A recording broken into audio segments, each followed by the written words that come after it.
بسم الله الرحمن الرحيم. نبدأ الكلام بالسلام على خير الأنام. اللهم صل وسلم وبارك على سيدنا محمد وآله وأصحابه أجمعين. ازيكم يا حبايبي، عاملين ايه؟ زهقتي من الأكل؟ زهقتي من المكرونة والبانيه؟ تعالى أقولك تعملي ايه بالبانيه بطريقة جديدة. بيكاتا مع مكرونة بالوايت صوص. ولادك هيطلبوها منك كل يوم. بصي الجمال، بصي الحلاوة، ما اقولكيش. بس لو عجبك الفيديو ما تبخليش عليا سبسكرايب، لايك، شير، وكومنتاتكم طبعا اللي بتفرحني. ربنا يخليكم ليا ويديمكم نعمة في حياتي. بصي الجمال، ايه رأيك؟ عايزة تعرفي عملتها ازاي؟ تعالي وانا اقولك عملتها ازاي. بس ما تنسينيش كمان بدعوة حلوة. ويلا بينا عشان اقولك اتعملت ازاي. يلا بينا.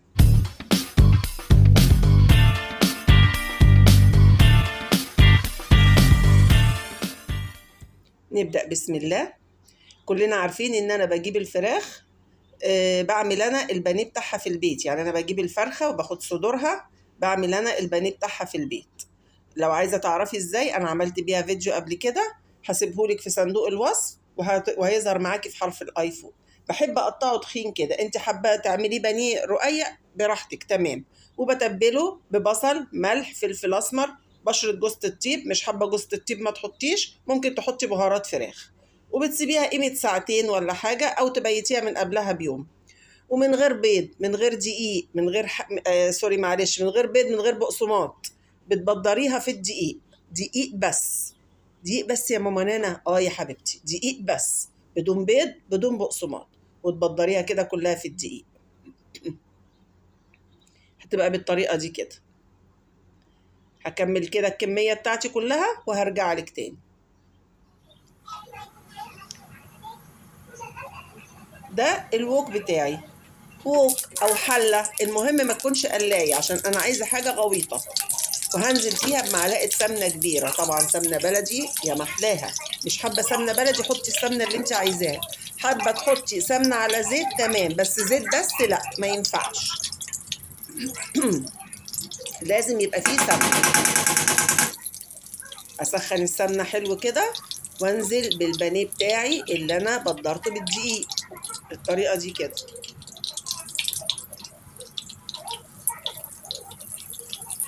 لازم طبعا تبقى السمنه سخنه علشان ياخد تشوك ويقفل المسامات بتاعته. وكده كده هو الدقيق كمان قافل مسامات، بس طبعا السمنه ما تبقى سخنه احسن. انا مش عايزاه يغمق معايا، انا عايزاه يبقى اللون الذهبي الفاتح. شايفه اللون اللي انا قلبته بيه ده؟ هو ده اللي انا عايزاه، عشان انا هعمل وايت صوص، فمش عايزه الصوص بتاعي يغمق.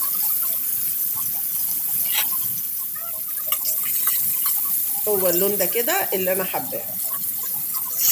اطلع بقى كده باللون ده.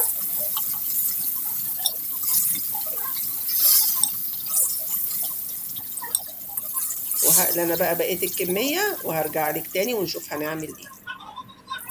ده كده نفس الوok اللي انا كنت بقلي فيه.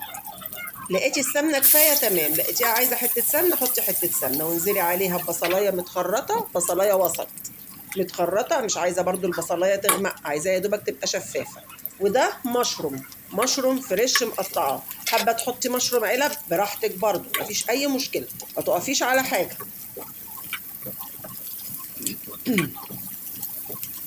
مشروم متخرط كده وبدبله برضو، مش عايزاه يغمق، بدبله بس مع البصله بتاعتي. والدقيق اللي انا كنت ببدر فيه الفراخ مش هرميه، هنزل بيه على الخلطه دي وازود عليه معلقتين كبار دقيق.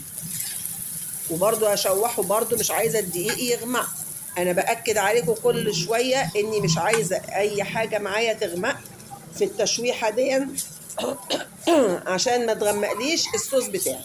ده وايت صوص، يعني مش عايزاه يغمق معايا.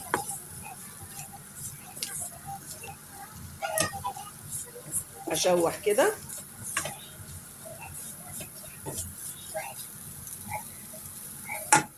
ولما اتوه الدقيق بتاعي كله، هنزل بكيلو ونص لبن. حابه تحطي جزء لبن وجزء شوربه، تمام، مفيش اي مشكله، حطي. عندك شوربه حطي، بس انا ما عنديش شوربه فحطيت لبن.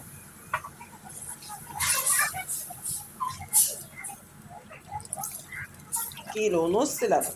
وطبعا ما دام نزلت باللبن يبقى لازم تبقى ايدي فيه علشان ما يكتلش معايا، ما يعملش معايا اي تكتلات، زي بالظبط ما بعمل البشاميل. وده بقى بديل الكريمه اللباني. معلقتين قشطه كبار كده وش اللبن، او علبه قشطه جاهزه، مفيش اي مشكله. القشطه اللي هي بتاعت الشركات دي حطي، وش اللبن حطي، زي ما قلنا احنا ستات جدعه ما بنقفش على حاجه.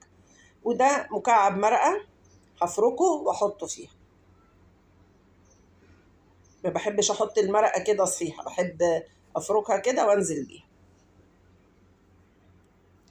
والملح حسب الرغبه، حط برضو الملح، بس ما تكتريش الملح عشان المرقه بتحدق، وكمان احنا محدقين البانيه بتاعنا، فما تكتريش الملح.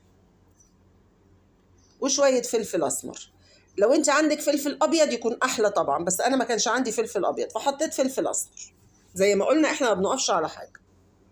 هقلب بقى هنا، وزي البشاميل بالظبط ايدي فيه باستمرار علشان ما يعملش اي تكتلات. كده وصل اهو للقوام اللي انا عايزاه. حباه خفيف عن كده زودي شويه لبن، حباه اتقل من كده قللي اللبن، دي بتاعتك انت.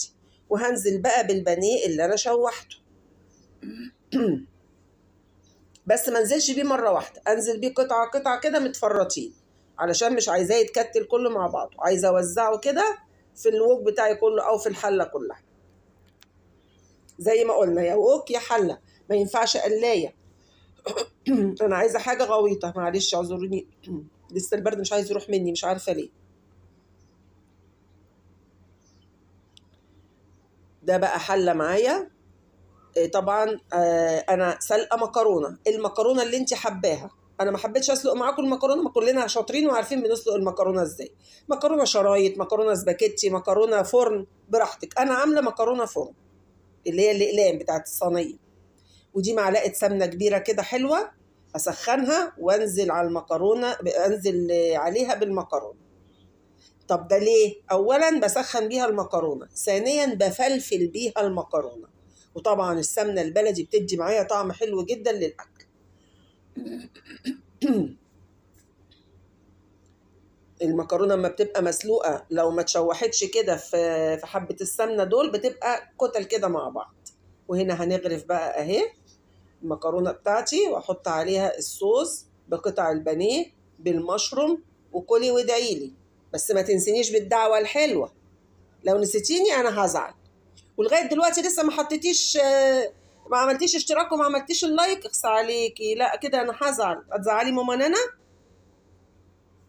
انزلي دوسي على الاشتراك لو لسه ما اشتركتيش، وفعلي زر الجرس، واعملي لي اللايك الحلو بتاعك، وكومنتاتكم اللي بتفرحني، ودعوه حلوه. والسلام عليكم ورحمه الله وبركاته.